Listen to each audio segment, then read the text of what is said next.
got Crawford over what? I mean, you got Crawford over Canelo? Sorry. Crawford. You gonna stand on that all the way to September 13th? I love Canelo. Crawford will beat Canelo. Crawford will beat Canelo by decision. You know, Canelo. But Bud is one of the best adjusters in the game. You know what I mean? So I don't think it's going to affect the. Errol Spence and Stephen A. Smith recently shared their perspectives on a highly anticipated Canelo Alvarez versus Terence Crawford clash. Spence praised Crawford's bold decision to move up in weight, saying it shows he understands his own limits while still chasing greatness. He described the move as admirable and fully supported Crawford for taking on such a huge challenge. Meanwhile, Stephen A. Smith expressed strong confidence, firmly predicting that Crawford will Canelo would be something that you could honestly think that should happen. You know, there's weight classes for a reason. You could have, why not? Crawford on the challenge to be great. Never try to be great. You know what I'm saying? I'm with it. I'll be looking to fight Canelo.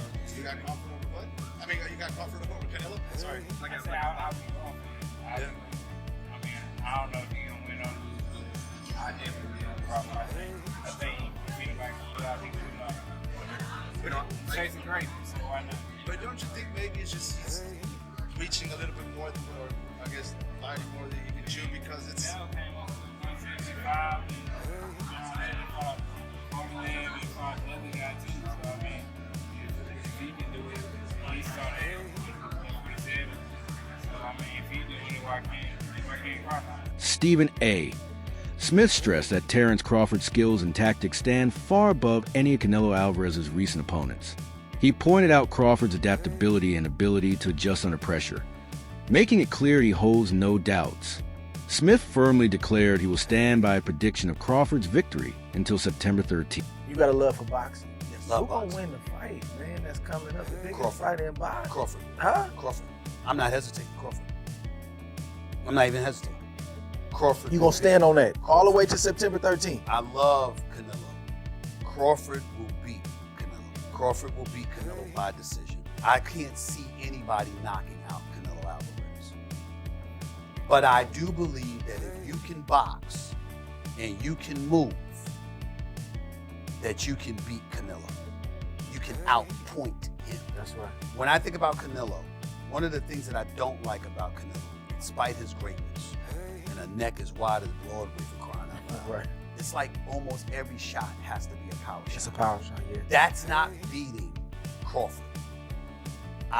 Gervonta Davis's trainer, Cal, I think he said this. He said Crawford could find himself in trouble if he decides to engage with Canelo, because Canelo is the naturally bigger, strong fighter. And I don't care that Crawford's gotten bigger, and I don't care that Crawford's gonna go in there just as big as Canelo. Canelo is accustomed to fighting at the weight, and Crawford is not. And Canelo is a genius in this regard.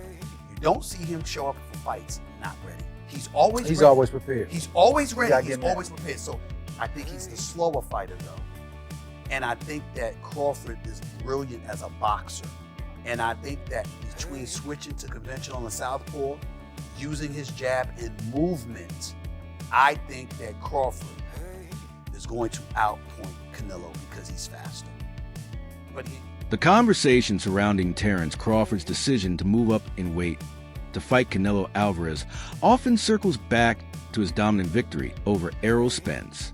Many fans see that win as proof Crawford can overcome another major challenge. However, analysts caution that Canelo is an entirely different fighter. While Spence was strong and accomplished, his style was more straightforward and less versatile. In contrast, Canelo possesses heavier hands, a sturdier frame, and extensive experience competing against bigger.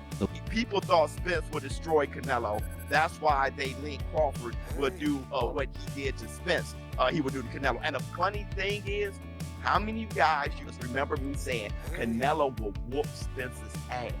I was like, that shit wouldn't even be close. And the dumb shit is, they think that Spence is similar to Canelo. I ain't never seen two fighters more different than Spence and Canelo.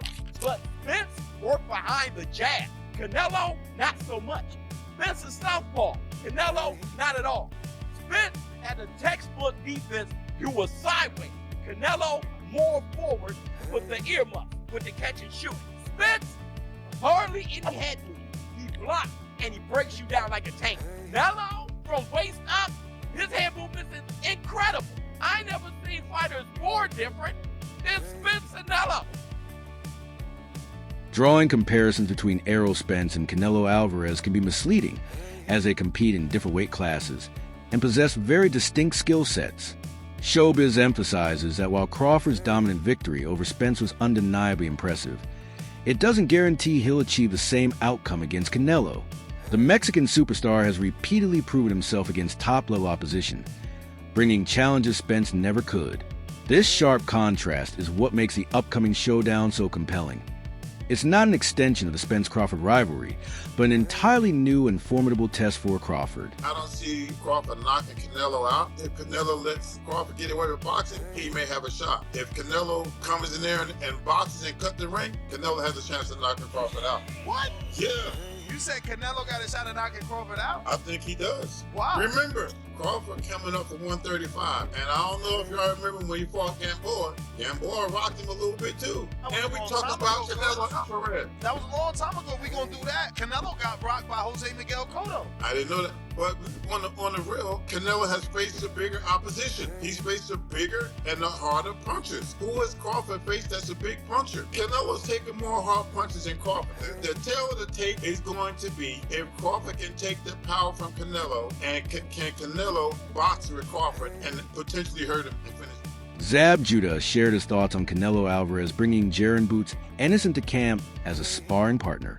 According to Judah, this move gives Canelo valuable preparation since Ennis is among the most dynamic welterweights today. Training with him allows Canelo to experience the kind of speed, footwork, and movement Terence Crawford possesses. Still, Judah made an important distinction. While Ennis brings explosiveness, rapid combinations, and an aggressive style, Crawford fights with a unique rhythm and tactical approach that's... It makes a difference in being able to see a lot more punches coming at you, a bigger guy throwing a lot more, sharper and volume punches.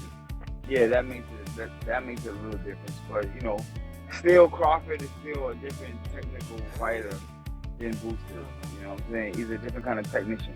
You know what I'm saying? He's more of a right there, in your face, take away and counter, lock up, counter. You know what I'm saying? Which with Boots is, well, out of there, whatever that.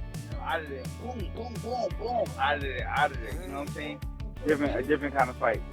Doesn't it? Terence Crawford switches stances with ease, manages distance with precision, and sets traps that draw opponents in. Zab Judah notes that while sparring with Jaron Ennis will certainly help Canelo sharpen his timing and reactions, it doesn't guarantee full preparation for Crawford's more cerebral, tactical style. In short, these sessions may enhance Canelo's readiness, but they cannot fully mirror the unique puzzle Crawford presents. Judah emphasizes that sparring offers valuable insight, yet nothing replicates the pressure and reality of facing the true opponent on fight night. Yes, it makes a lot of sense they worked with him, but you know what I'm saying? Will it make a difference in the fight? I don't know. I just think that it'll get Canelo more used to younger guys, faster hands, you know what I'm saying, coming at him like that. Is he still going to be able to deal with the different technical moves that Crawford is going to do to him? I don't know. Oscar de la Hoya offered a measured take on the upcoming Canelo Alvarez versus Terence Crawford showdown. He reminded fans that Crawford once faced real difficulties against Yuri Ortiz Gamboa earlier in his career, proving that even elite fighters can be tested by smaller but highly skilled opponents.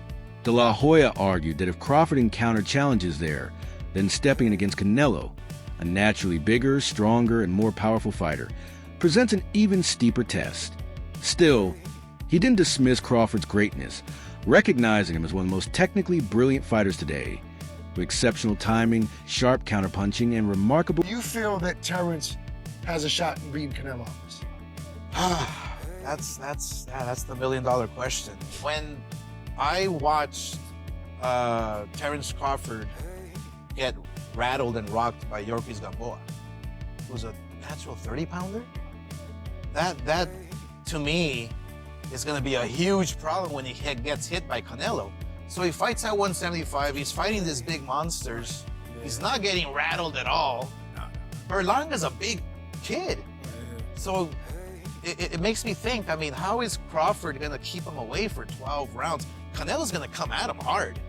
But then again, I think about Crawford's abilities and his IQ and his footwork, which Canelo cannot handle. Oscar de la Hoya explained that the true intrigue of the fight lies in the contrast between Canelo Alvarez's size and power versus Terence Crawford's skill and ring IQ. He admitted it's incredibly difficult to predict the outcome since both men possess qualities that could determine victory. De la Hoya's uncertainty highlights the massive stakes and unpredictability, adding to the excitement, and making this matchup one of the most captivating events in today's boxing landscape. With Bivol, it happened with Mayweather, who schooled him left and right with no problem, and Canelo was way stronger than Mayweather. So there's Don't a you lot think of Canelo's a better fighter than he was then? Today? a better fight. Yeah, a little better. Yeah, his footwork is still the same. He's flat-footed. He's very heavy on his feet.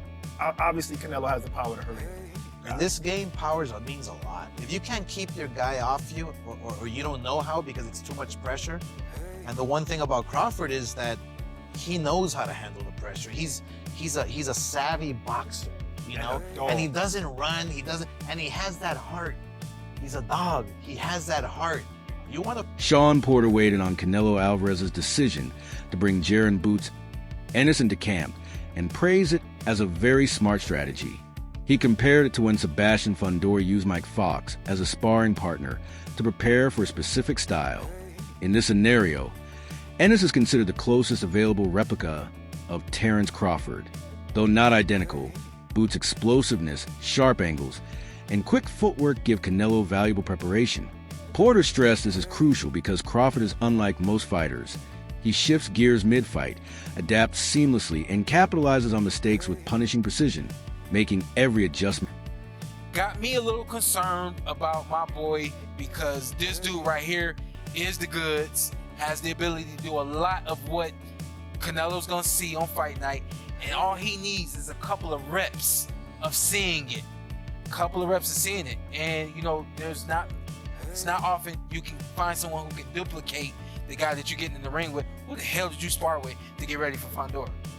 Actually, yeah, the homie Mike Fox. Mike Fox, everybody use Mike Fox. Goddamn, Mike. He gets beat up for Fundora. Having Jaron Ennis in camp forces Canelo Alvarez to stay sharp and make real-time adjustments, just as he must on fight night.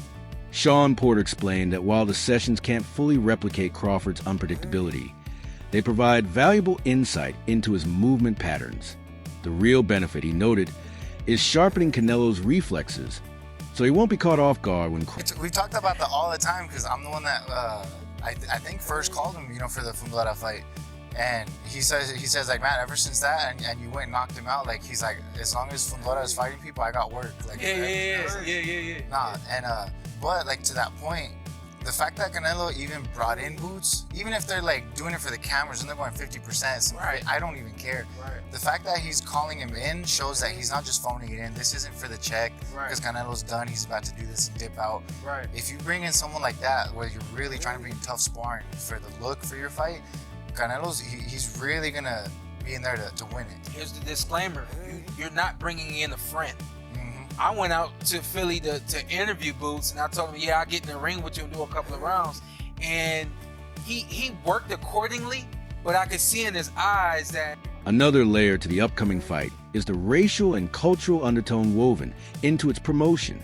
Some observers argue it has evolved into more than just a sporting contest, with narratives of Mexico versus African-American fighters dominating public discussion.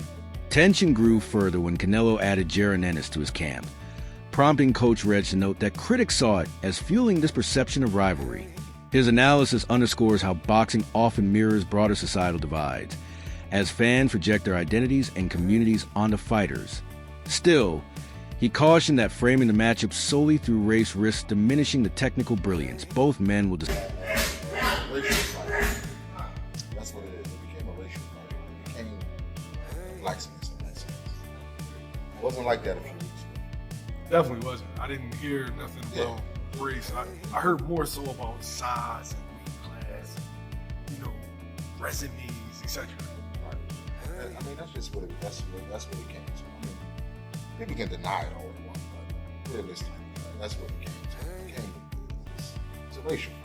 Blacks against Mexicans. That's what it came down to. You know what I mean? So I think that's why a lot of people mad that Boots was sparring Canelo, because it's like, oh, he's helping him out. You know what I mean? But like I said, Bud had turned the campaign. He had stopped the money. Coach Reg emphasized that Terence Crawford and Canelo Alvarez are not stepping into the ring to prove cultural superiority, but to solidify their legacies in boxing. However, he acknowledged that the cultural dimension cannot be ignored, as national pride and identity have long shaped the sport, from Ali versus Frazier to Chavez versus Taylor. In this case, both the Mexican and African American communities passionately rally behind their champions, adding an extra layer of emotion and intensity to what is already a high-stakes, legacy-defining showdown. Yeah, Boots in there is sparring, Canelo. But Bud is one of the best adjusters in the game. You know what I mean? So I don't think it's going to affect the sparring. And I don't think, Boots did it with, intentions of going against Bud. I mean, it just sparring. Probably won some elite sparring, and that's what happened. What does he gain out of this? Boots? Yeah. I'm not gonna say notoriety because a lot of people already know who Boots is. But it's a good experience. You know what I'm saying? Going, getting to spawn with a legend like Canelo. You know what I mean? So. That's all for today's video. Stay tuned tomorrow